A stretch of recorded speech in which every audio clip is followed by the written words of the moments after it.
This episode of the National Squash League podcast is brought to you by Dakota. Like the National Squash League, Dakota moves fast. Built in Philadelphia, driven by precision, and focused on performance at the highest level. Dakota is a financial, software, data, and media company powering the global investment ecosystem. Their flagship platform, Dakota Marketplace, helps teams raise capital, source deals, track peers, and access comprehensive data all in one place. Just as the NSL connects elite players, teams, and fans to grow the game, Dakota connects the people and information that move markets forward. Since 2006, Dakota's mission has been simple: help others get what they want out of life. And they're changing the game by putting service first. Learn more at dakota.com. On today's National Squash League podcast, we are back in Dakota Studios. We could not be happier. We recap this weekend's matchups of the thriller in Nashville between the Louisville Colts and the Nashville Crushers, followed by the 4-0 win the SoNo Sharks had over the new team, the Seattle Freeze. We had interviews with SoNo Sharks Margot Prow and head coach of the Nashville Crushers, Dylan Cunningham, who gave us his take on the controversial end to the match.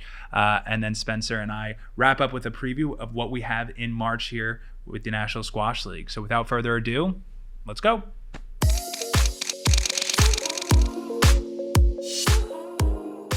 Welcome to the National Squash League podcast presented by Dakota. We're back home, back in the beautiful Dakota studio. Things are turning brighter. The snow is melting away here.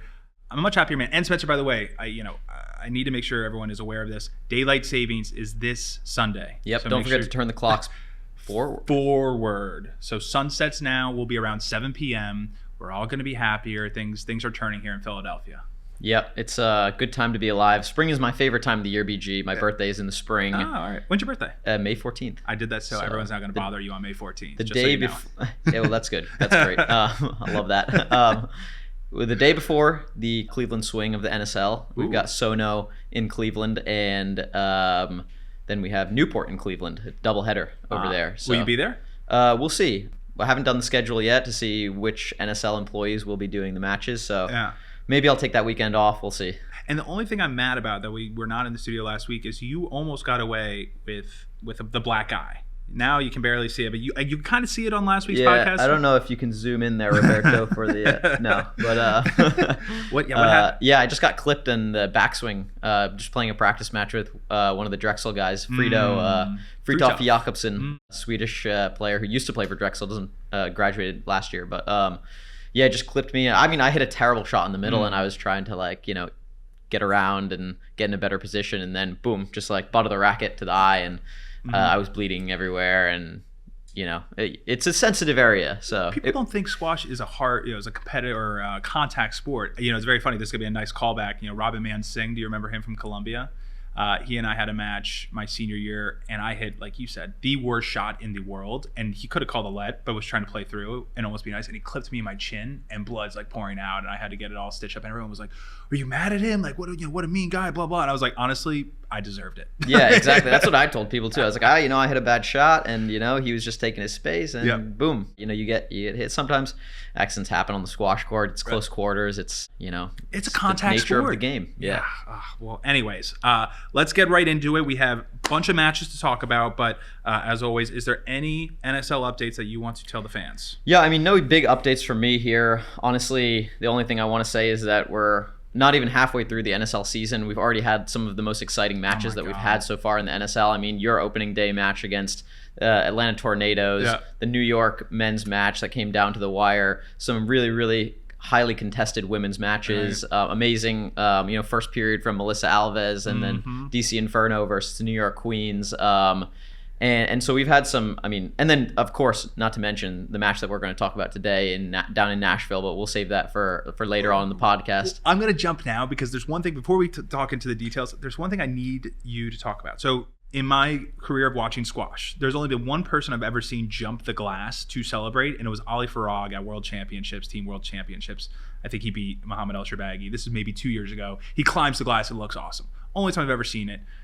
We've now seen that twice. 3 times, actually. 3 times? Well, last year, Baptiste Masodi did it in the Nashville overtime shootout. Oh my God, he did. Well. I forgot about Nashville. That clip went viral on the internet. So it's now been 3 times where at the end of an NSL match, a player has literally jumped the glass. So are you investing in glass insurance? We should be. Honestly, we should be. And it's funny because my girlfriend Gabby, she was like, this is like, she said the same thing. She's like, this is kind of becoming a thing in the NSL. She was like, this, like, people are almost jumping over the glass every match now. It could become our tagline. Yeah, well, it only happens because the matches get so close and they're tight. I mean, again, we'll talk now. I mean, I guess that's a good segue into for sure. Louisville versus Nashville. We'll get right into it. I think you predicted it exactly correctly. I think you said it was going to be a 2-all shootout, but I think you did have Louisville winning. So that was our intern Michael Neff who did that prediction. Oh, really? And so I got to give him credit for that. He was spot on except for the winner, but it came down to the wire on last Friday down in Nashville. So, I mean, first match of the Central Division, the other team being Chicago. They'll be getting the mix later on in the season. Louisville lineup was coached by league co-founder, ex-CEO, Fernando Valdezan, and then led by top 20 player, Lionel Cardenas from Mexico, and then 2 very, very solid players, Perry Malik from England and Andrew Douglas, ex-American top American pro. Ex-Philadelphia Lightning. Yeah, ex-Philadelphia Lightning player NSL as well. Yeah, NSL champion. And they were pitted against the home team, Nashville Crushers, coached by Dylan Cunningham, who is we'll actually talk to later on in the podcast and hear his thoughts on the match, who was also a pro himself and moved to Nashville a few years ago to start the program there. Mustafa El Surti, big man, takes up a lot of space on the court, very, very powerful. Ronald Palomino, another amazing athlete, had a couple big dives in this match that we'll talk about. And then Jeremias Azania from Argentina, who's a gritty player. So it was, on paper, Nashville, like maybe slightly more solid lineup throughout the whole lineup, but Louisville having the standout player with Cardenas, who was probably the MVP of the match. And Andrew Douglas, again, you had no idea where he was. I thought he actually did really well. Yeah, that was a big question mark going into the match. Was, what level was Andrew Douglas going to bring to this one? And he brought a great level, especially in the second period, which we'll talk about. But he brought a great level to the match, and then in the third period maybe experienced a little bit of a dip in level. But we'll get more into that as we go through. But yeah, why don't we go straight into the first period here, BG? Yeah, so again, I have to be honest. There's Dan Orlovsky from ESPN. He has a rule where he says you are not allowed to talk about any football game that you have not watched the tape on. And so I'm going to be honest, Spencer. I was dealing with the kids, so I didn't get to tune into this until the last 10 minutes of the third period. So you're going to have to hold my hand through these first 2 periods. All right, I'll start us off then. I appreciate the honesty. Yeah, you got to be honest. So first period starting off. Yeah. Cardenas shows why he is top 20 in the world here. Gets Louisville off to a 12-6 lead. Wow. After being subbed out. Nashville start with Azania here. Ronald Palomino showing off his athleticism with a double dive here at about midway through the first period. In the first period, he went double dive. This was the first period. Palomino was already locked in and jumping around the court. I mean, this guy is so solid, and he's so athletic. He came to train with us in Philly, actually, last year, and he was hitting some of the highest vertical jumps of any player in the training program, and he had never even done it before. He's like tall. He's tall. He had never even done training, done like this type of training, and he steps on we have this like vertical jump measure mat that basically it measures how much time you're in the air and then calculates how high it is.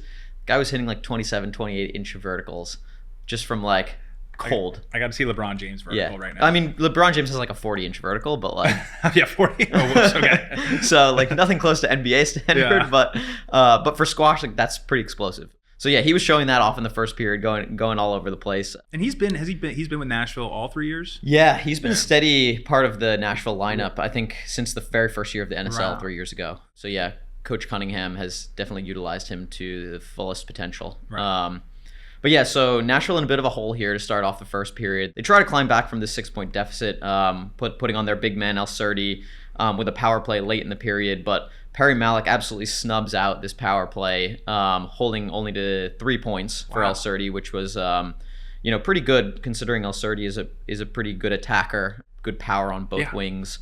And then Douglas comes out for Louisville to finish off this period, and El Surti actually gets within 1 point with 30 seconds left on Douglas.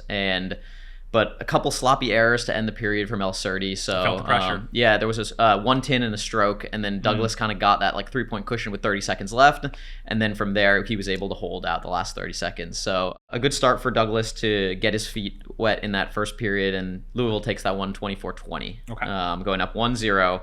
So Nashville going down early on their home courts. So going into the second period here, Louisville start back with the already warm Douglas, who finished off that first period, and Nashville go with Azania again, who started off the first period. So great shift from Douglas here. Definitely one of his best patches during this match, going up 6-3. Okay, wow. Against Azania, playing some really, really solid squash, not exposing anything, really so like classic Andrew Douglas, really. Yeah.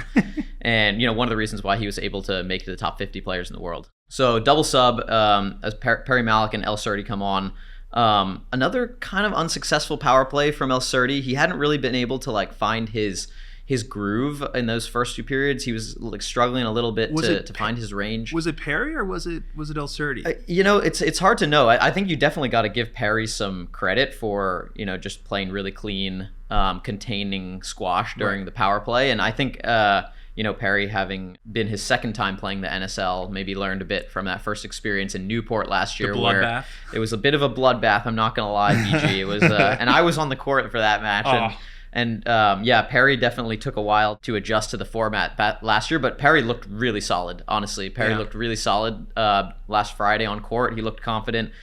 He did his part for Louisville, no doubt about it. Holding El Surdi again to only 3 points on the power play and able to maintain that lead that they had, and then it's pretty tight actually going into the mid stage of this period. 11-all after 15 minutes, 5 minutes left in the period.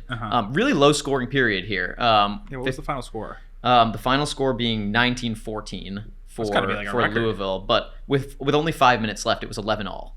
And then Cardenas comes on and goes on an absolute tear, just totally opening up the period for Louisville, scoring 10 points in the last 6 minutes with a power play as well. But Cardenas absolutely taking the reins there. And I have to give a lot of credit to Coach Valdezon for this one, because I thought he played, at least for the first two periods, played perfect tactics, using his players, using Cardenas to open up the lead in that first period and then riding it out, and then using Cardenas again to kind of capitalize on some heavy legs from Nashville towards the end of the second period and really open up the lead again. So I thought he played the tactics really well in those first two periods. Well, again, he did create the league. He made the rules, but I always appreciate it when, again, looking at the stats here, it looks like Dougie played just 3 minutes to end the first period and then right on to the second period. So he almost got a nice warm up. They obviously won the first period, and to get that lead, like you said, in the second period, that's a pro move. And then obviously saving your best player for last in the second period, having that option available. Bravo to Fernando. Exactly. It's like these little nuances of the scoring format that like people don't really pick up on. It's like, is it best to put Douglas on after he kind of finished off that first period with a short shift, and then seeing him get that great that great run in the beginning of the first period, a great coaching call putting Douglas on rather than letting him rest and then maybe risking him coming on cold in the later stage of the period and not quite being able to find his range. Cardenas, when he came on that second period, he was firing away. He was so fresh. He was like, after getting that rest from, obviously playing the first portion of that first period, then getting like a, solid 10-minute, 15-minute break, and then going on, like, he was absolutely chomping at the bit, ready to go. He was, getting on the ball early and putting so much pressure on the Nashville Crushers. So yeah, again, these nuances really coming into play and showing why coaching is so important in this format. Yep. So moving on to the third period, again, so far, tactical masterclass by Louisville. Nashville's got to do something here to try and turn the tide and get some energy going for their home crowd. It was loud in there as well. On the stream you could tell. I wasn't there live, but on the stream you could tell it was rowdy. People were cheering every single rally. Yeah. Dylan told me they've got about 150 people, were there. And again, I always think when you don't have the exhibition court, it's not the same. And honestly, having gone to Atlanta, I said this in the last podcast, and watching, like you said, I got to watch for the shootout, and obviously we'll get to that. I mean, it was packed. Dylan's doing a really good job down there. It's like a cool arena there in Nashville. You have like this pit, like it's kind of like this, like they have the courts kind of sunken down, and then like the big like stands in the back, and it's kind of like Lawrenceville. You can fit a lot of people in there and like really pack them in like sardines, and you could tell like that's what they did, and their goal was to get as many people in there as possible, which is great. But yeah, going to the third period, Cardenas obviously leading the team, Douglas and Malik putting in some solid performances in those first two periods. Douglas still with 6 minutes, 30 seconds left to play in that third period to reach time. So that's something that Louisville has to consider going to that third period. So point for point, start of the third, Cardenas playing El Surdy to start, clearly quite tense. Both teams trying to feel out where this period is going to go. But Nashville obviously know they have to make a big push here in order to, in order to bring it back if they have any chance of bringing it to an overtime shootout. And that's exactly what they did. So Douglas comes out after the first shift from Cardenas, right. And this is where things start to turn a little bit towards Nashville. The momentum shifts a little bit. So it's Ronald versus Douglas in the second shift of the third period. Ronald able to score a couple points, build a small lead, and then El Surdy is then subbed in against Douglas, which is, I think, a matchup that they were trying to get straight into the power play after Ronald kind of put some work into Douglas's legs, and he still has to play 3-4 more minutes on court. And so definitely a great tactical call from Nashville. You got to give them credit for the awareness there of seeing that Douglas may have been experiencing a little bit of a dip in level and then capitalizing on straight with the power play. And so Louisville was actually up 8-7 right before this period of play, and then within a span of 6 minutes, El Surdy comes on, and Nashville is now up 20-9 in a commanding lead in the third period. It's again, if you look at SoNo, which we'll talk about later, and I always talk about our match and DC. This league is very streaky. Yeah, and not in a bad way. It's just the way if you use the power plays correctly and all that stuff. And sort of in our interview with Margot Prow later, she sort of said like you look up in 3 minutes, you go from down 1 to up 10 for sure. It's one of the most exciting parts of the league is like you seeing all these lead changes and things could happen like this, like on a dime if a team plays their tactics correctly, uses the right player. If the player is hot like at the time and they just go on a tear of points, then and you just never know really. So it's so exciting to like see this kind of stuff happen. And then at its most, it was a 13-point lead for Nashville there in the third period. So they continued to build on that. And the crowd started to get into this now because they knew, all right, we might be going to a shootout here. Oh, yeah. And sure enough, Nashville is able to ride out this lead and win the third period 43-31 and send us to our first overtime shootout of the season. Oh, yeah. And that's like right about when I tuned in. 5 minutes, I put it up on the Philadelphia Lightning Instagram. I was fired up. And just for context, I have to share the story. So I hope, this will be a good test to see if my wife's listening. There's other things we're talking about. But I was in charge of putting my son to sleep. She had the twin girls. And I forget why. It's hard to put him to sleep, but I kind of like just. Well, I'll tell you why it's hard to put him to sleep, EG. It's because all this coffee that you're drinking. No. Coffee. He doesn't get any of it. If he does, whatever. He wants to hang out with Dad. I'm fine with it. He just, he's a young kid. But we have a process of putting him down. But like I wanted to quickly peek and see what the score was, just in case. I wasn't intending to watch, but I saw the shootout coming, and so I'm literally like holding him. And then I'm also looking at my phone. You got to start him young, Well, start him young. We're definitely not into the whole screen time thing, but I couldn't put it down. I needed to see the shootout. I was too excited. No, and it was a very, very exciting shootout. So point one, we've got Cardenas versus El Surdy. So Cardenas plays this ball. This is the shootout is, as we know, such a tense moment in the match. Everything. It's 1 point. Yeah. I've played it before, and it's honestly one of the most nervous times I've ever had on a squash court. I love it. And I ended up putting the ball into the floor in my only shootout point that I ever played because of how much the nerves were really affecting me. So you have Cardenas versus El Surdy, long testing rally. Cardenas plays a really awkward ball like down the middle. Yeah. And El Surdy does not really expect this, can't really make the adjustment, actually like almost twists his ankle and falls down and puts the ball straight into the floor. Yeah. So 1-0 Louisville, first point. I thought he was done too. I thought El Surdy was. Yeah, he kind of limped. He kind of limped off the court and like kind of sat down. And I was worried that he like maybe really injured himself there. But thankfully he looked like he was all right. Came back on court for the second point of the shootout. But point two, Malik versus Palomino. Malik squeezes him on a tight drive down the left wall. Again, Malik clutch in this match. That's the only way he was going to win that point.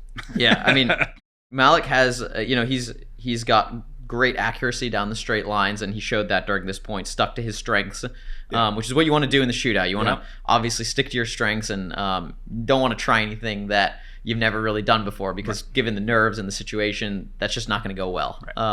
So 2-0 Louisville. Malik puts them in a commanding lead here. And this point right here is very important to me. So I need to jump in here too, because I was laughing a little bit about Andrew Douglas being on this team, and it just seems like I was watching this, like I said, holding my son, and I swear I was like, oh my God, Andrew Douglas is about to do it again. He's about to go in the shootout. He's up 2-0, and he's going to win the match to win it 3-0, and I was so fired up, and I know what happened in this point, so I'm going to interject here. Andrew Douglas hits a perfect ball up the right-hand wall, and he's going against, God, I forgot. Azania. Yeah. Azania is out of position, guessed strong, went up front, the ball went to the back, and I don't know who was reffing. The ball dead bounced in the back, and should have been a no-let, got a let. Should have been Louisville 3-0. And I try not to be controversial, but I was personally pissed because I remember watching Andrew Douglas in 2022 when it was Penn versus Harvard in the national championship. Penn has not won a national championship at this point. He's going against Victor Crouan, who I think wins individuals that year. Andrew Douglas has no business winning the match. He's up 2-1 and up 10-7, except on the left-hand wall, he hits the exact same shot. Victor guessed strong, dead well Nick. Andrew should have won the match, and the ref gave a let, and unfortunately Andrew lost that match. And I'm sitting there with my son in my hand, and I'm like, I'm fuming. You're having like PTSD. I'm having PTSD. Past match. And I don't know why. And again, I'm a Philadelphia Lightning guy. You know, what do I care? They're not even in our division. But I felt so angry for Andrew that moment, again, was just robbed of him. And yeah, I actually tend to agree with you here. I think that was a terrible call from the referee. And I think Louisville was robbed of this victory. And, you know, it's just tough. Home court referees, sometimes they feel the pressure from the crowd. Stuff, and you know, everyone hates ending. It is what it is, of course. Yeah, but I think that, to be honest, a no-let was the right call there. Totally. Referee gives a let on it. They replay the point, and unfortunately, Andrew Douglas puts the ball into the tin. I think it was the floor. It was like middle of the tin. Yeah. So real tough blow there for Louisville, having like almost grabbed that victory. Now being 2-1 up in the shootout and going on to the fourth point. Cardenas versus El Surti, repeat of the first point. Yeah. And a scrappy rally, El Surti on the ropes, off balance, kind of like running into the back left corner, and flicks the ball and somehow frames a winner 1 millimeter above the tin. And Cardenas looking out so like pissed. It was down. It was very close to the tin. It's hard to tell, obviously, but you know the ref probably didn't see it. So point to Nashville, 2-2 in the shootout. So from 2-0 up, thinking they were going to win, Louisville is now again in this position of being tied up and going to the last final point of the match. Perry Malik versus Ronald Palomino, and another long testing rally. Obviously, neither player wanting to really give an inch away here, trying to find their openings. But then all of a sudden, Perry Malik plays a reverse boast out of nowhere. Wild from a wide cross court in the back wall, and it hits the tin, and the crowd goes nuts. Ronald jumps the glass, nearly jumps over the back of the glass. But there is another dispute in this rally as to whether this reverse boast actually hit Ronald's leg. And so Perry's looking out at the ref like, no, it hit his leg. And obviously everyone is celebrating, total pandemonium, chaos. Impossible to really tell what happened, to be honest. Like, you know, it might have grazed his leg. Who knows? We'll never know. It might have hit the tin anyway. So, you know, with these balls that kind of go to the side, like are going to the sidewall, it's like, it's tough. It's tough to know. And Perry hit it so hard. And as you said, Ronald has maybe some of the strongest quads on the tour. If it hit Palomino, and again, it is what it is. I think the ball, it's so hard to not have it affect, or, I'm not a physics guy, I'm not a science guy, but, Newton's law, one of them. I feel like if it did hit him, it would have been so awkward looking. Right. It still went to the front wall. It clearly hit the tin. Like we heard it on the stream. Yeah. So match to Nashville, and an incredible comeback, coming back from 2-0 down, and then coming back from 2-0 down in the shootout to win 3-2. How do they do it? We're gonna get into an interview with Dylan in a second. I'm gonna have to ask him if this is scripted, if there's an agreement, because this 2 years in a row at their home match that it comes down to 2-2 and unbelievable ending points to finish the match. Yeah, I don't know. To be honest, it's not scripted, but something's in the air in Nashville. Yeah. They've got a great squash community down there, and we'll talk more to Dylan about that. But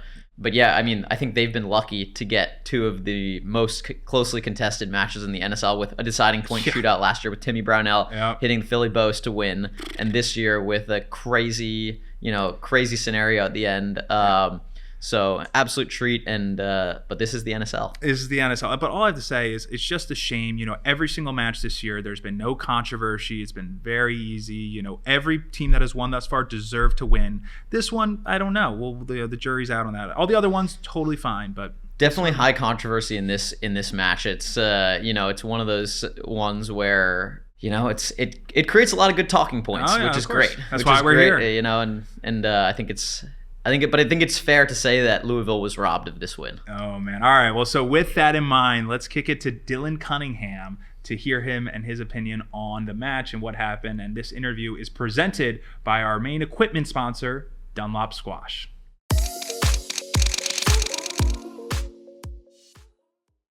We now welcome on to the National Squash League podcast from Ohio. He is a magna cum laude graduate of Franklin and Marshall, which he graduated in 3 years, by the way. And he played on the varsity squash team there during one of their most successful periods in program history. He is a former PSA player, reaching a ranking of 93 in the world. And he currently runs a brand new squash program out of Nashville at the Montgomery Bell Academy. And more importantly, he is the current coach of the 1-0 Nashville Crushers. He is Dylan Cunningham. Dylan, how are you today? Easy. That's too kind of an introduction. Thank you very much. I'm doing well. I'm doing very well. I think everyone now I'm getting buttered up because everyone always says that after the introductions. They're like, "Oh, BG, that's too good of an introduction." It's like, I mean, you're becoming an expert at these intros, BG. Honestly, it's like rinse and repeat. Well, it's fun, and I always say, Dylan, to everybody, it's just to make sure you guys feel good about yourselves, and maybe you'll let slip up on something here. So without diving too much into that, did the ball hit Ronald Palomino or no? I'm glad we can jump right into it because there's a lot of stuff I want to say. I think the ball did hit Ronald. Wow. I think the ball was going down. That was my view. It hit him. I think it hit him very low. I do not think it was going to be a good shot. But we can get Ronald Palomino on for his reaction. But that was from my angle. It looked like the reverse post was very low. It was going to go in the tin regardless. And the ref said, "Yeah, ball was not going to be good." So. If you had a roulette wheel of what shot Perry Malik was going to hit in that situation, did you have reverse boast on your wheel? Actually, yeah, funny enough, El Surti and I were sitting next to each other going, reverse is coming, reverse is coming, reverse is coming. He had hit several from the backhand side. I hadn't seen him hit one from the forehand side. So we were thinking more on the backhand side, but Perry has a lot of tricky shots. So we were what El Surti was in my ear, reverse. We guessed probably 6-7 times that he was going to hit a reverse. We did not guess it on that shot, but we knew a reverse was coming in that moment at some point. Well, yeah, it's funny because BG and I were just talking about the shootout right before you came on here, and I was talking about how during the shootout, it's really, it's key to stick to your strengths because it's so tense, such a tense moment that you could easily misfire anything. And obviously, you have Perry going for the reverse boast there, but reverse boast could be one of his best shots. Yeah, you want to pull out. You got to be confident in your shot selection. It's a lot more high intensity than 10-all in the fifth or even 11-10 in the fifth, up or down, because it's 1 point to decide it all. The crowd's chaining Ronald the whole rally. Perry wants to be on the attack. Perry wants to hit aggressive lines. I respect that shot kind of going for it rather than being passive. So he saw the opening, he went for it, and he just missed it. And I mean, that's how NSL works. One rally away from them being 1-0 and us being 0-1, and this conversation being with Fernando instead of me. Yeah, 100%. I mean, you're totally right. You got to stick to your guns on those tight moments, and total respect to Perry for going for it. And he played a great match as well, super solid throughout the entire match. Just to shift over to the match here, I mean, the energy in the building looked electric on Friday with not a single seat available. I mean, can you speak a little bit more broadly about the squash community in Nashville and what you're building there, how far it has come since you started a couple years ago? Yeah, so we've had 3 NSL matches, and it kind of tracks nicely with how the community's building. The first year, we probably had 30, 40 people, and 20 of those were NSL employees. This second year, we maybe had closer to 50 or 60 with another 10 to 15 NSL players, employees. This year, we sold 125 tickets. Doesn't include players, coaches, owners. So there could have been 130 people down there, 140 people down there, and we're a traditional glass back court, so it's kind of the max we can fit. And the front row is 8th, 7th, and 8th graders cheering as loudly as they can for Ronald, El Surti, and Jeremias.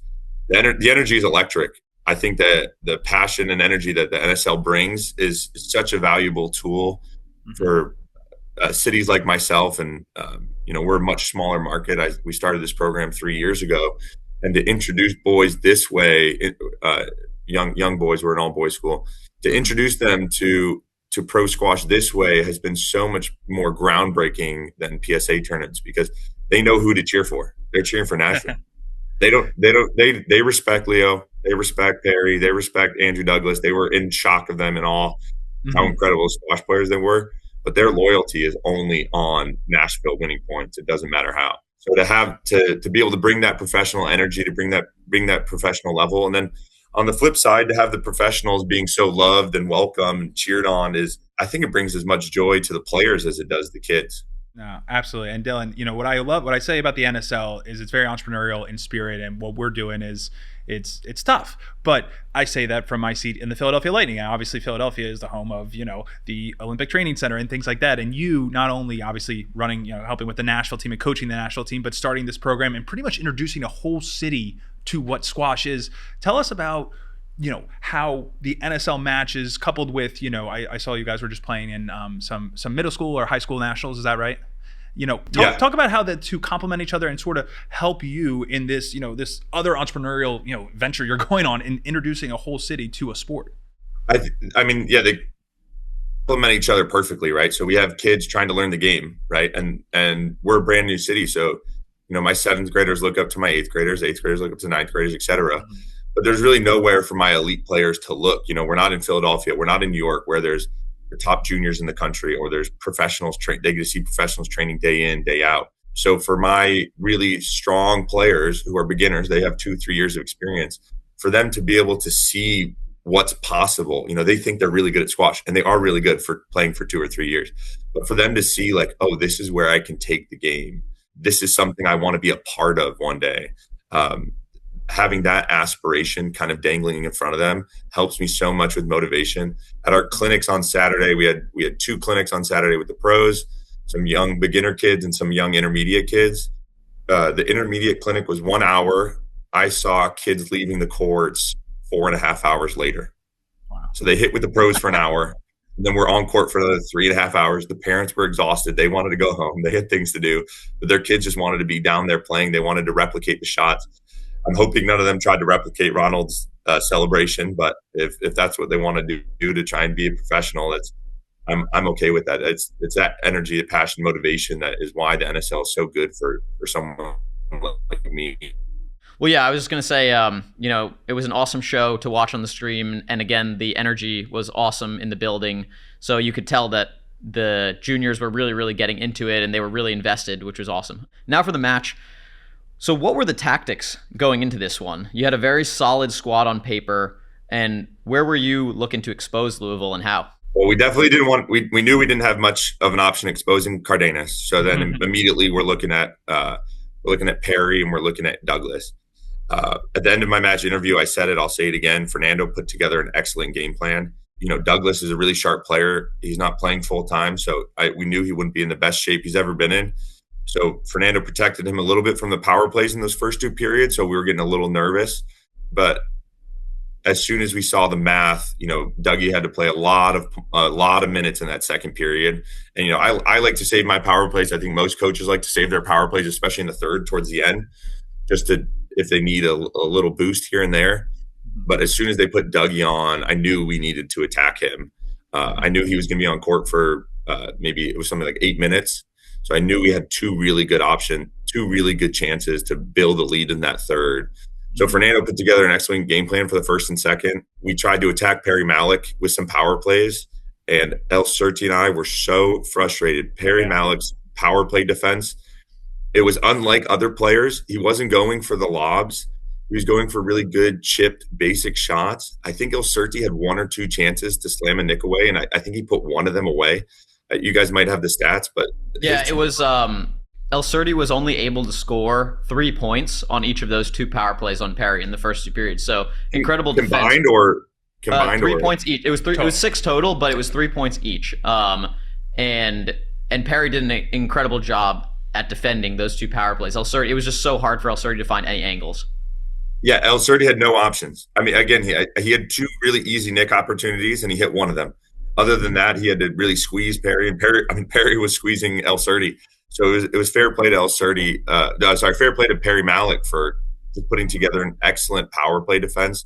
And that goes to show, when we're drafting teams, it's not always these players that have name recognition or are top 20 in the world that are going to be so excellent. On paper, El Surti should dominate Perry on a power play, and I felt pretty confident that we could, get one of those first 2 periods with that power play, and we couldn't. Perry played really well. Andrew Douglas played really well, and we knew Cardenas would play really well. So they put together 2 really strong periods, and that was all credit to the coaching, all credit to Perry Malik for great power play defense, and then Andrew Douglas coming in with some huge points, kind of save some of those, save that first period for them. So, but going into the third, we knew that we could really exploit Dougie, and we did. But then at that point, the game plan is, okay, we'll win this third, but now we're going to flip a coin in the shootout, in the overtime, and that's okay. But that was not the game plan going in. And before we get to the shootout, I want to talk more. Again, we've talked about how important coaching is, how good of a job Fernando did. Let's talk you up a little bit. I want to know what you were saying to the team in between the second and third period. Obviously, you probably were talking about the math, like you said, about Andrew Douglas and exposing him on the power play. But were the vibes good? Was everyone down? What were you guys doing, especially on your home court? You wanted to give the fans a show. We were definitely a little frustrated. We wanted to put together, in front of the home crowd, we wanted to put together a pretty dominant performance. We know how important points are. So, winning a 3-2 shootout does not put us in the best position to make the finals. It's not a bad position, but it's not a great position. So we were definitely a little down, but the task at hand was pretty obvious. Okay, we have to win this third. The game plan was to put Ronald on versus Dougie and let Ronald use the power plays, because Ronald has proved pretty effective on the power plays.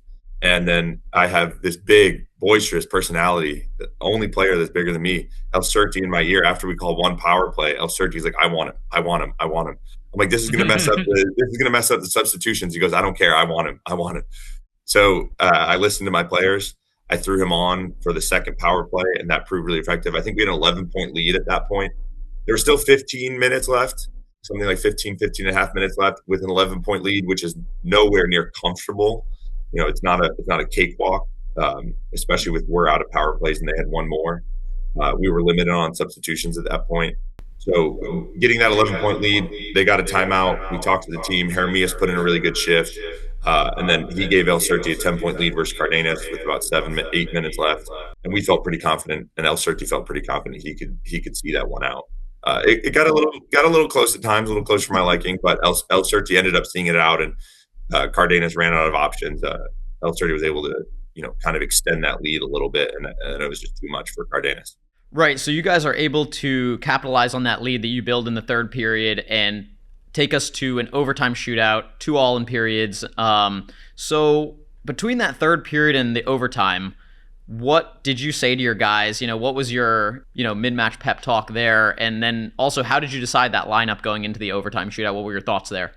Going into overtime shootout, obviously, we had to have El Surti and Ronald go twice. So they're 1 and 2, kind of deciding what the best matchup is. El Surti really wanted Cardenas, and we knew that they were going to throw out Cardenas first. So I think that was a pretty simple choice. There's not a lot of time to decide your lineup at that point. So El Surti, again, he's making a lot of decisions on his own. I love it. He wants input in what's going on, which is incredible to see. So he takes one. Ronald's like, all right, I'll take Perry. And then we have Jeremias and Douglas. Going down 2-0, that definitely changed the game plan. We were talking about our courts, our traditional court tech courts are fantastic courts. They have a really tight squeeze on the backhand side. So I was telling the players, if you're going to get an opening, it's that backhand kill that I want you hitting. We don't need to go for the cross court nick. I just want you ripping that backhand kill, long, short, deep. I don't care where it is, middle of the court. I don't care where it is. Hit that backhand kill, clear the court, make them try and scrape it off the sidewall. We saw Timmy beat Victor the first year with that shot. We saw Perry hit it several times. We knew that was kind of the the area of the court we wanted to attack. And so that was the game plan going in. Play a solid point, set it up, get a backhand, and rip it down the line. Yeah, I mean, you got to, again, stick to your guns on these tight points in the overtime shootout. And I have to ask about this third point of the shootout. You're down 2-love. Jeremias versus Andrew Douglas. Andrew Douglas kind of reels Jeremias up the court with a mid-court forehand and pumps the ball down the line. A little bit of interference, but, you know, from the naked eye, looks like it might be a no-let. Ref calls a let. What are your thoughts on that one? I had the worst view in the house, so I'm on the backhand side. I think if that ball is glued to the sidewall, I think if it's going away from Jeremias, it's a no-let. I think if it's a little bit off the sidewall and Jeremias can get it, it's a let. But again, I had the worst view in the house. I can't see that. I can't see that line at all from where I'm sitting. Fernando and the ref would have had a much better look at it. I think it's maybe it's a little bit of a generous let. I don't think it's an atrocious call. Obviously, I was very happy it was called a let in the moment. But I think it's fair play. We don't want to end the match on a controversial decision, which we ended up doing. But I think, I in the moment, I thought it was a fair call, a little generous. If it would have gone no let, I would have done my best to hold my head high and shake Fernando's hand. But in that moment, they call a let. All right, next point up. We got to win this one still. So, yeah. Well, Dylan, again, a win is a win is a win, no matter how it comes. You're 1-0. You have a match at Chicago to maybe win and punch your ticket to the NSL finals. Do you have any, for your final question, do you have any thoughts? Are you thinking about that match? Are you ready? Are you excited? What are you thinking about these days? Oh, I'm beyond excited. Last year we lost our first match, and then, we knew going into our second match that even with a win, we were probably not going to do it. I think if we would have won 4-0, we could have maybe snuck in as the best second place team. But it's really hard to win 4-0. It's extremely hard to win 4-0. So it wasn't the most exciting going into the second match. So to have the division on our in our hands is pretty awesome. I think we'd be excited for the match regardless. But being able to go into this match, talk to my team of hey, this is a big deal right here. If we win, we're in. So I need you guys to commit to this weekend. I need the best team possible. Chicago is going to be a strong team. They've had 2 down years. Their ownership's not happy. They are going to be ready for war over there. And I think it's going to be a fantastic match. And if we can close the season out, that's great. If not, we'll be watching the next weekend when they go to Louisville and praying we can find a way to get into this finals again, because that's where we want to be. That's where we were the first year. Very disappointed to not get back there next year, and now it's in our hands to get back there. So we're super excited. Ownership's excited. The city's excited. The players are really pumped up to try and make that final at SoNo.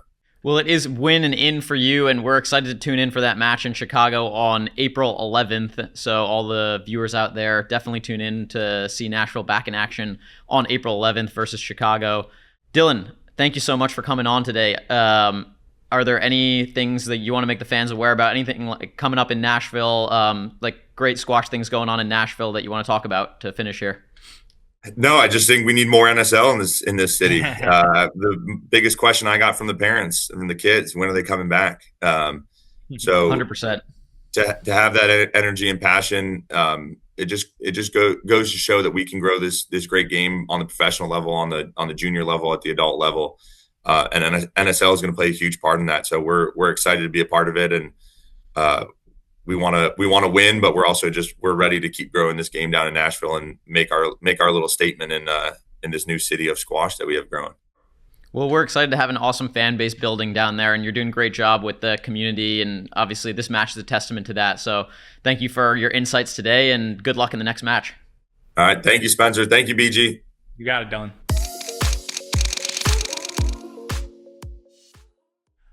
That was great insight from Dylan. I'm shocked he admitted that it may have hit Ronald. Yeah, I mean, great honesty from Dylan to admit that. Yeah. And to be honest, again, we'll never know. And again, I think he makes a good point as well in that we'll never know if that ball was actually going up or down. Mm-hmm.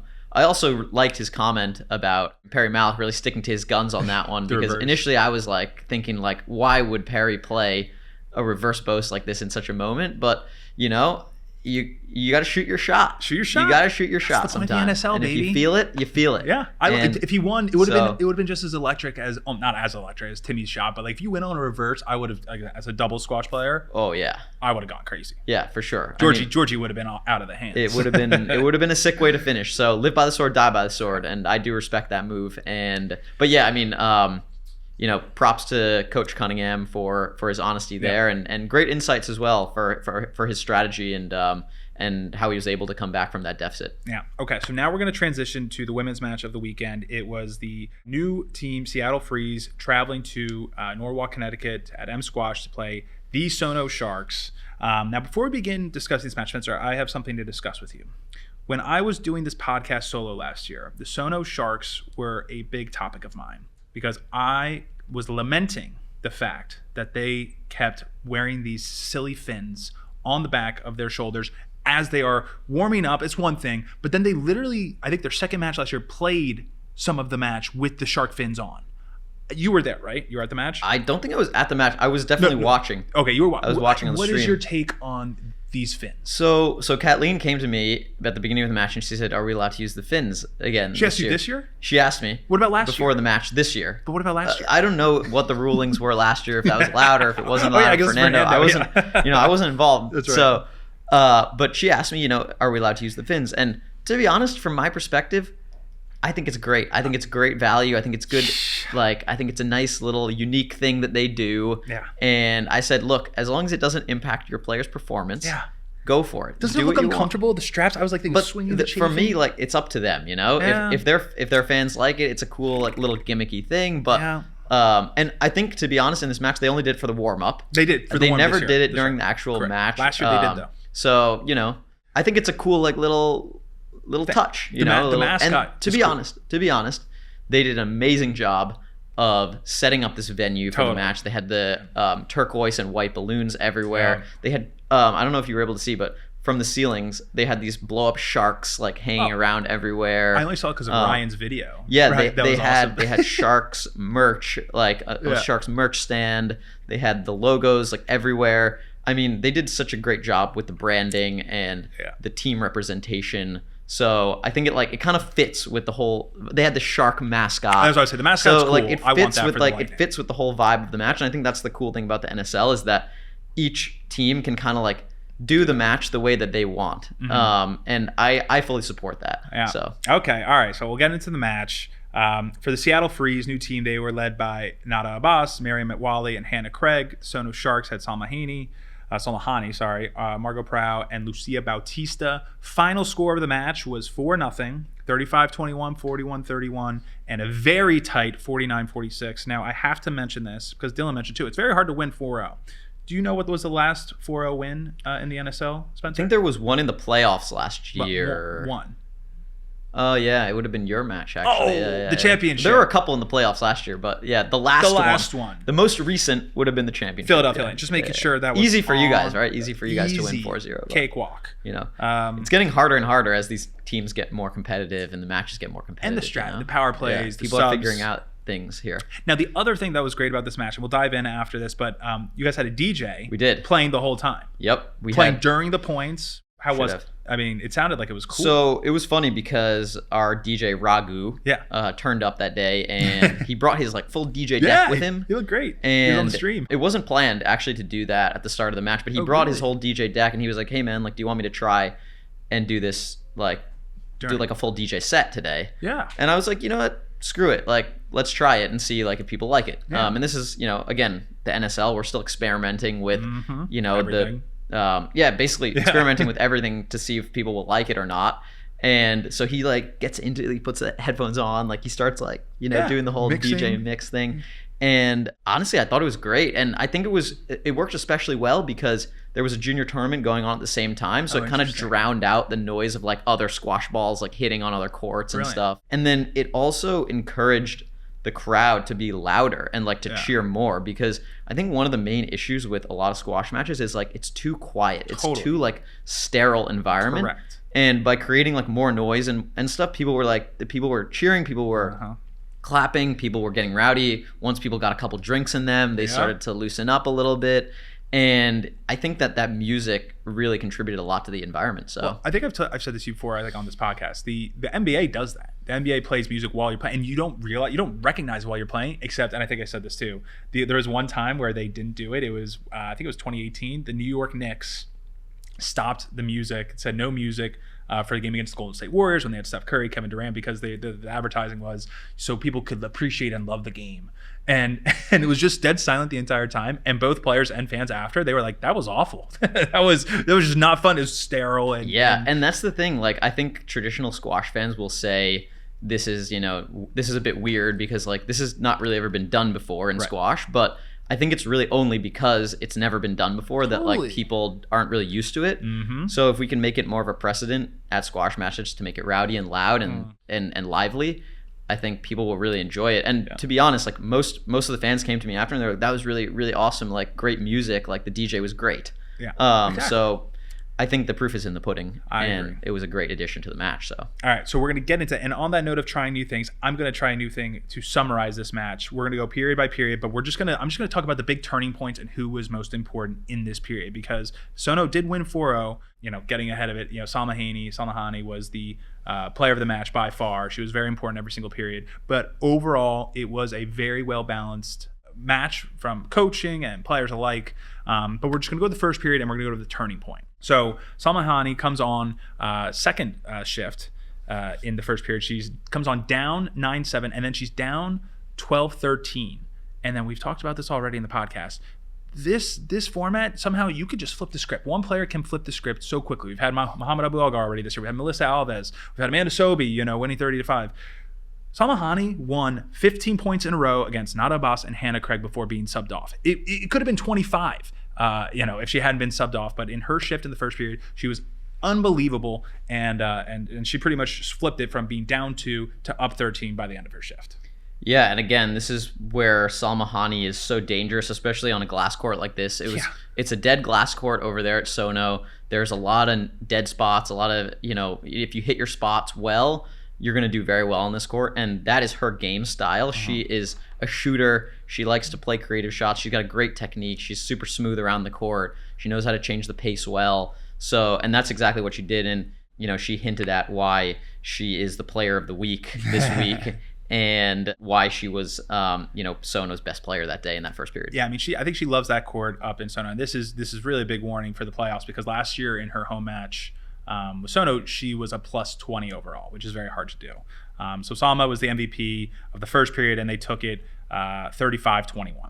Second period, now this is where I was saying it was a full-on balanced attack. And I will give I think the score of the match was a lot closer than what it shows, obviously, at 4-0. But really in the second period, I mean, the final score was 41-31, but they were really in it the entire time. Starting in the second period, Salma started out. She took Nada Abbas to 11-5. And on last podcast, we were talking about, Nada and Salma might be close, will be interesting. Salma had her number the entire time. I mean, I should go dig in and see what the plus-minus was, but Nada did not do well against Salma the entire time. Metwali came on after and brought the score back to 1 point. She had a great power play against Salma. And that's where you needed Lucia and Margot to step up. I was shocked. Again, I've said this. Last year, Lucia had one NSL match, and it was, there was the men's bloodbath last year of Newport and Chicago. There was a women's bloodbath last year and this year of DC and Philly, and Lucia was on the bad end of that. So I did not have high expectations for her in this match, but she went out and won her shift against Metwali, a much higher ranked player, 14-8. I mean, it was unbelievable. Yeah, I mean, I was really impressed with Lucia Batista's shot making in this match. Yeah. She hit like 6 or 7 cross-court nicks off the serve. Yeah. And just like automatic, boom. You could tell that she's been grooving that part of her game, and she's kind of always been seen as a grinder, a physical player, but she brought a level of shot making to the match that I think really upped her NSL stock here. Totally. It reminded me a lot of Catalina La Artista Pelaez, my favorite player, who unfortunately I think she was dropped from the Philadelphia Freedom. So very big name free agent out there. But then final, and we get into this with Margot later. Margot finished the second period. She had 8 minutes against Nada Abbas. Nada Abbas is ranked 14. Margot Prow is at her highest ranking right now at world number 72. I mean, this is sort of, again, the David versus Goliath moment I've been waiting for on the women's side. And again, Margot did have a 5-point lead, and she had a power play, but still mentally just to sort of, stick in against a player that's ranked that high, you never get to play against. It's not easy, and Margot did a great job. Yeah, 100%. Margot played so well in this match. It's her home court again. Being the touring pro at the SoNo facility there. We'll hear from her later on this as well, but she put up a great performance holding that period and taking that one 41-31 for the SoNo Sharks. It was very impressive. And then third period, final period, again, 49-46. It was very close. The turning point was Salma Hani again. And again, this is where Seattle, they did a great job. They had a 17-10 lead, and then Salma Hani comes on court. And before you know it, she got it back to 17 all. and then going back and forth, Salma stayed on court. Nada Abbas came on. I think the SoNo was up 22-20, and I was expecting Nada to have a run. Salma had a lot of miles in her legs and things like that. And Salma won against Nada again, and she built a 29-23 lead. I was hoping a little bit more from Nada in this match. Yeah, this was honestly the third period was really good in this match, and there were a lot of lead changes. It was great to watch.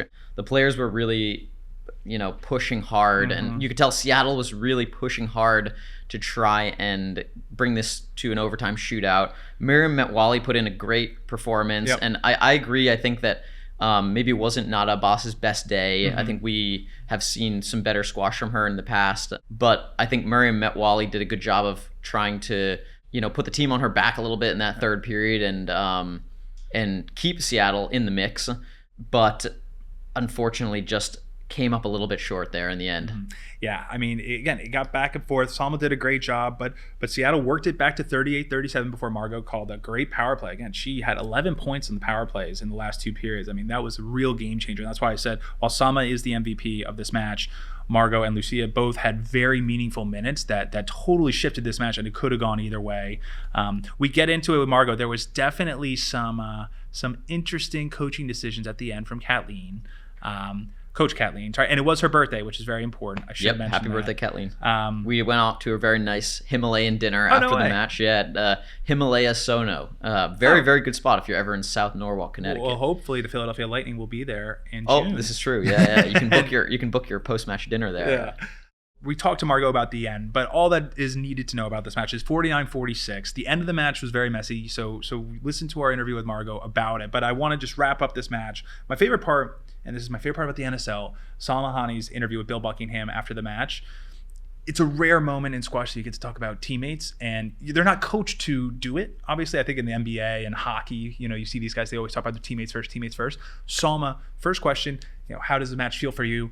Her first response, couldn't have done it without my teammates. And, she doesn't probably get to play or tour much, honestly, at all with Margot or Lucia because they're ranked so much lower than her. But for her to give that shine and credit to her teammates, it definitely, for me, I was like, this is what the NSL is all about. 100%. I mean, it's all about the team, and you're totally right. Sometimes with individual athletes, they don't always hit on that team aspect. But credit to Salma, she recognized that this is a team effort. She is a team player. And I think that those players who are really team players at heart are the ones that perform the best in the NSL because they really understand that it is a team effort, and you need to rely on your teammates. You need to believe in them and trust them to do their part on court, and work with them and figure out what everyone's strengths is and how you're going to use them properly in order to win the match together. And then that's really the most effective strategy in the NSL. I agree. So before we kick it to our interview with Margot, I have two things that I must say here. As I love to ask trivia. Spencer, who are the only two, not including the New York Queens because they're a new franchise team, who are the only two undefeated regular season teams in the NSL? The only two regular season, not the playoffs, just regular season. SoNo Sharks and Philadelphia Lightning. Oh, Philadelphia. Okay, just making sure. Philadelphia Lightning. Okay. It might. The stats had to back it up. I just might need to check on that. No, it's a fact. No, it is fact. It's okay, fact. I'll take your word for it. Do that. And then because of these fins, I wrote this down. I'm willing to propose it right here, right now.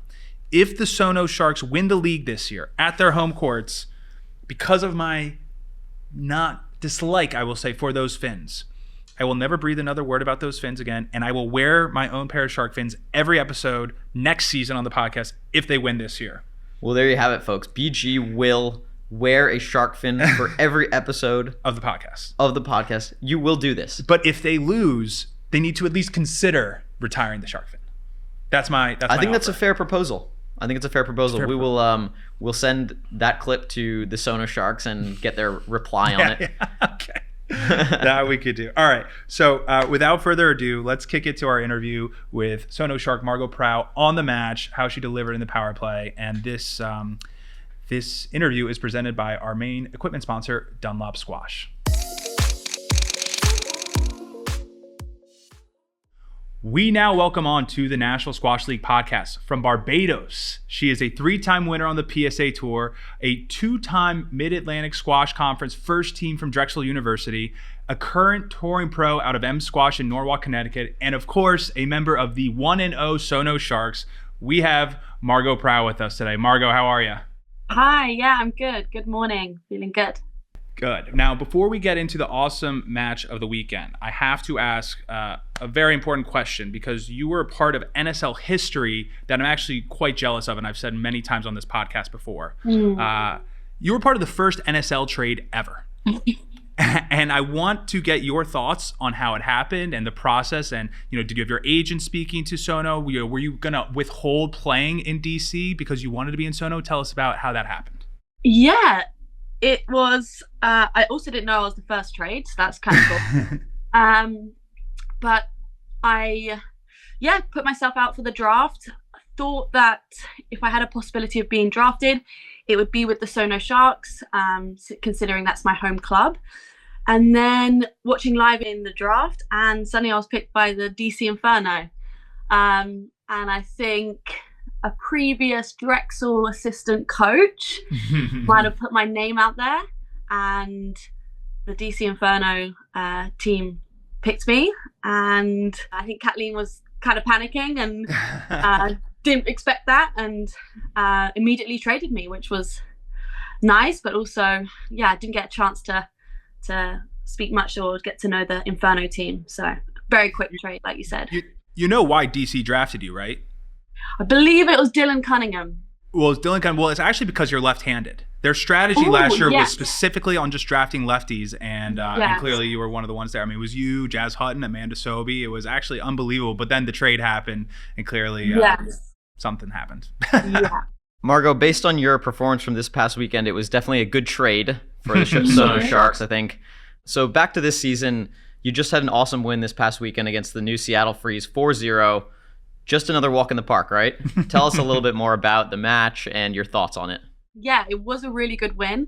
I wouldn't quite say it was a walk in the park. It definitely got close as the time went on. For me, it was playing my first home game.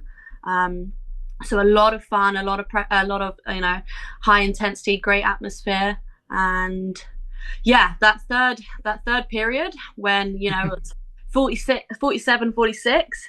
And then we got that lucky nick by Salma. I'm sure she intentionally did that. That's the Sharks' home court advantage, Yes, yeah. I know where the nicks are on that court, so back left is going to win. But it was a great match, high intensity, and I think it got closer as the time went on, which was good. Yeah, well, so starting in the first period, it was pretty close, but then Salma went on this amazing 15-point run.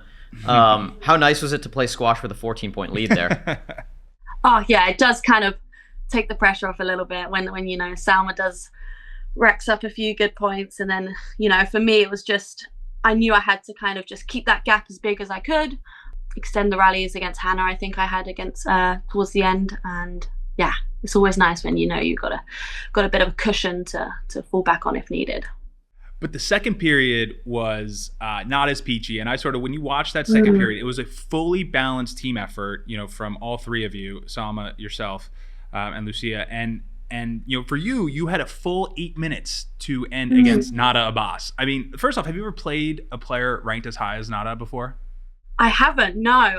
Nada is probably, I think, my highest player I've been on court with. 8 minutes with Nada it's not easy, but at the same time it was enjoyable, like I knew it wasn't going to be, in any sense easy, and in that moment you're not trying to necessarily outplay her. It's just playing smart. It's playing the crucial moments. Like I said, if you know that you need to just steady the points and not necessarily win them, it's more just kind of stop. How can I stop her from winning them? And just it was good. So you were ready for the moment. You weren't scared. You had a 5-point lead with 8 minutes, but you were ready. Yeah, I think The only time, you start to really feel the pressure rise is when the points go down to 2 or 3. It did get close, and again, where you excelled in this match, it was more in the third period, but you did call a power play against Nada in that second period for 5 points, and later in the third period you had that 6-point power play. Tell us how, you as a player, when you have this power play in your back pocket, how you mentally are adjusting either your strategy or the way you approach compared to like when you play in tournaments. Yeah, power plays are definitely something that I'm starting to learn to love. At first, it's everything needs to be a winner, but actually a power play is more a strategical way to either stop them from getting a run, right? Like if they racked up maybe 8 to 10 points in a row, throw in that power play to kind of stunt their performance a little bit. But it also can be used, for a way to us to gather up points. And I think the way I like to play power plays is, 3-4 shots in, boom, I'm putting that ball in the front. I'm just taking that ball, finding the angles, cutting any ball that comes on my volley into the front corner. And, if it goes down, you run back and you serve right away and try and just rush them. And I think rushing the serve, although players are told never to rush the serve, sometimes in a power play, that rush serve actually can pay off. Well, you should tell that to Matthias Knudsen because he's definitely rushing the serve every time on power play. Yeah, he's sprinting to that box, yeah. Yeah, he's sprinting over there. But anyway, on to the third period. You had a 5-point lead and you cut it to 1 before your awesome power play that you had. So from watching, it seemed like this was maybe one of your best periods in the match, best periods of play during the match. How are you feeling that deep into the third period? Because as a viewer, it really looked like you were finding your rhythm and you were so explosive during that time. Did you feel like you kind of felt like you hit your stride during that third period? Yeah, I think by the third period, any kind of maybe strategical errors we'd made were kind of nipped in the bud, and we'd made sure that we were really kind of capitalizing on that third period. And also any little bit of kind of nerves that for me I had in the first, I just let go by the third, and I was just really open to just executing a good, like you said, maybe 8 minutes that I was on court, and how can I really utilize those 8 minutes to play good squash and to do what the team needs me to do. Now, Margot, you talked about the strategic decisions and it was all in the past, but, I don't want to cause drama here because I know not only are you a player for SoNo, but you work with Kathleen at M Squash. Mm-hmm. You sort of alluded to it. We have to talk about those final 4 minutes. Like Spencer said, you were firing, you were doing great, and then you get subbed off with 4 minutes to go and a 5-point lead. You've done your job, and I think you could have carried it all the way through. It might have been a mistake to take you off, 1, that's what I say, but 2, was it discussed on putting, not putting Salma at first, or what was sort of going on at the bench on those last 4 minutes? I need to hear about this. We definitely plan our subs. Yeah. To an extent, because, you've always got to kind of be playing the guessing game. What if they do this? What's plan B? What's plan C? But we knew we had 4 subs. Am I right in thinking that's an additional one to Correct. What you had last season? It's a new rule this year, and that's where it was interesting. I think Salma put in a 12-minute shift. I think Lucia went out first, then it was Salma for 12 minutes. You came on with 10 minutes to go or 11 minutes to go, and it was great, and you guys had 2 subs left in the pocket. But I definitely was expecting to see Salma come out and finish it off. Yeah. So we knew we had those 2 extra subs, so 2 towards the last 4 minutes. And we just wanted, every player to go out there and put in their final show. So yes, I was kind of feeling good, but when a plan is laid out, you kind of got to follow the plan. So I had trust in Kathleen that subbing me off, putting Lucia followed by Salma for the last, breaking up that 4 minutes into 2 minutes was the right decision. Were you guys sweating though? Salma comes on 1 minute and 40 seconds left with a 1-point lead. It was just 5 points, not that long ago. You guys had to have been sweating a little bit.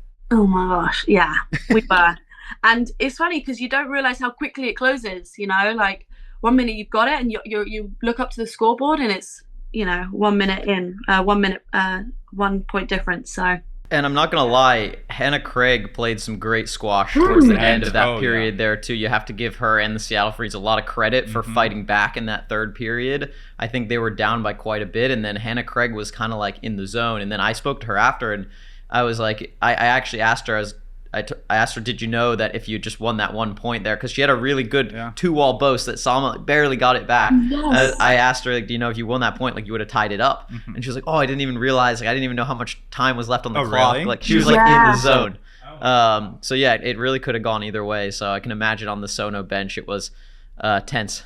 Yeah, definitely. And Hannah, you're right in saying Hannah did have a really good run towards the end. She was also another player, I think, who kind of built her game as the time went on and really learned how to capitalize against players like Salma. And yeah, and it's interesting because you also need to see what the other players are doing and whether they're aware of the clock. Like, I'm not sure if you noticed, Nada was very aware of the clock. She kept looking out. Yeah. And, you know, as the other team, like, that's a sign that she's stressed. Like, you know, keep the pressure on. Whereas Hannah, I don't think looked out once. She was in the zone, and that helped her rack up points. But maybe it could have changed the final result if she did know she had a minute left. Yeah, it's always a tricky thing, I think, in the NSL is the coach's job is to manage the clock. The players, their job is really just to play on court. But, you know, sometimes as a player, it does help to look out and see, okay, how much time do I have left? How do I have to manage? You know, how much risk do I have to use here, especially in the final minutes of the period when it can get quite tense. And when Salma went back on with just one minute left, up by 1 point, she honestly looked very calm. So what did you get a sense of whether she was nervous at all? But she honestly, to us, it looked like she was ready to go and she knew that she was going to close out that last period. Yeah, I think Salma does a really good job. In moments of where it's tense, whether it's an act, she puts on this little kind of bounce in her shoulders and she really just lets the body kind of move slow and smoothly. So I don't know whether it's a little act she does, but man, it worked. So it was almost cold-blooded. You should go back and watch the YouTube, and like as she's coming on court, she almost has like a smirk. Like it's 1 point, it's tense, and she's like, whatever. And then obviously she hits the back wall nick, and she hits the fist pump, and I was like, I can't believe that. You too. I should have done this. Margot, I'm not gonna lie. In your third period shift, do you know how many fist pumps you gave in your shift? I would probably guess quite a lot. I do love a. You hit a couple. I counted 3 just in the third period alone. I mean, you were dialed, and again, that's why I sort of said you shouldn't have come off. I mean, you were into it. Yeah, I think it's the college squash in me. Yeah. The team, right? When you learn where fist pump can get you a win, like, this isn't just a squash game. It can also be a little bit of a mind game. So I was fist pumping away, even on a few tins. But hey, needed to be done. No matter what, a win's a win. You guys are 4-0, and all you guys need to do in your next match is win 1 period point. You don't even need to win the match. You just need to win 1 period point to punch your ticket to the NSL Finals in June at your home in M Squash. How does that feel? How exciting would it be to be in the playoffs at your home court? Yeah, so super exciting.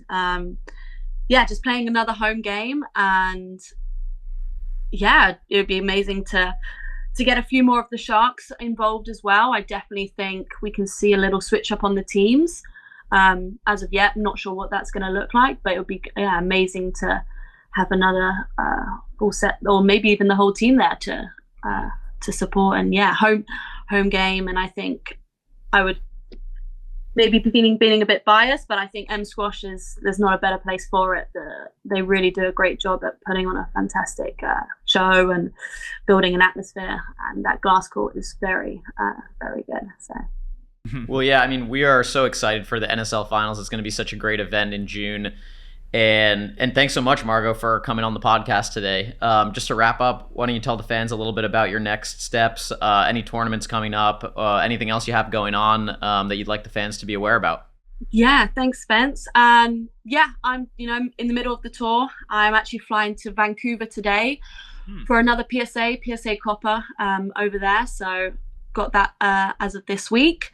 And then just prepping for the World Qualifiers in the following month in early April. So busy on tour, balancing PSA whilst also working at M Squash and doing work with coaching and mental training as well for players.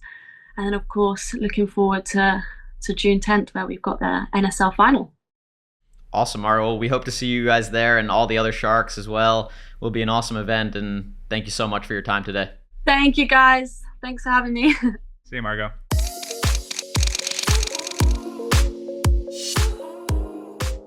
Great to hear from Margot. Again, she was unbelievable in that match. Congrats to SoNo Sharks, and we will see if I'll be wearing some fins next year. Yeah, I mean, SoNo Sharks are in a great position, 4-0 win going into the playoff. They're definitely making the playoffs. I mean, not going to the playoffs yet, but they're going to the playoffs. All they have to do is really win one period point in this next match to make it, because the top 2 women's teams from each group will go through. So they put themselves in a great position to represent their home crowd at the playoffs in South Norwalk, and Margot is a big part of that team and that culture. So we'll keep an eye out for that. In general, for the NSL, March is a quiet month. There's only one match. It is March 20th. The New York Queens travel to Philadelphia, because right now most players are in Europe part of the tour. Actually, they're in New Zealand, Australia right now. Yeah, Oceania. Yeah, and Canada. They're all over. Yeah. Vancouver is more. I mean, the tour is global. Yeah. Players are always traveling all over the world. So so March is quiet, but we have that March 20th match. We don't know the players for that match yet, right? No, the rosters have not been confirmed yet for that March 20th match. And yes, it is a quiet month for the NSL, but that is a big match because that will decide the winner of the NSL South Women's Division. Right. And there'll be a lot riding on it. You know that. Both teams will be gunning for victory there, trying to get that top seed in that division, and definitely keep your eye out for any content around that match going into that weekend. Yeah, if I had to guess now, because again we are not going to have another podcast until after that match happens, but I'm assuming Olivia Weaver is going to play. I'm going to assume Melissa Alves is going to play. I think that Olivia Weaver will be playing. Yep. I think that Melissa Alves will be playing. I think that Fayrouz will be playing. Ooh. I hope that Fayrouz will be playing, actually. I hope Nora Heikel will be playing. Yeah, I mean, if both teams put up their best rosters, this will be a battle. This will be a battle. But Philadelphia can only make the playoffs, essentially, if they win 4-0. So I'm sure Philadelphia is hoping that a couple of New York Queens don't show up, but as a fan, you want the best possible match. Definitely, for sure, definitely, and the Philadelphia Lightning. I mean, we're already getting inquiries from people wanting to go out to this match, and I think it will be great. It's in conjunction with the silver and gold nationals. So again, it will be a good buzz in the Spectre Center. So anyone out there listening in Philadelphia, definitely make yourself available for Friday night, March 20th, to get out to this big women's match. And I will be emceeing, and not that I am a main attraction or draw, but if what do you mean, BG? I'll try and make it as fun and entertaining as possible. But until then, I guess keep an eye out on our Instagram for more content and more updates on the NSL finals and other matches. But until then, enjoy this next tour of the PSA, and we'll be back with you at the end of March.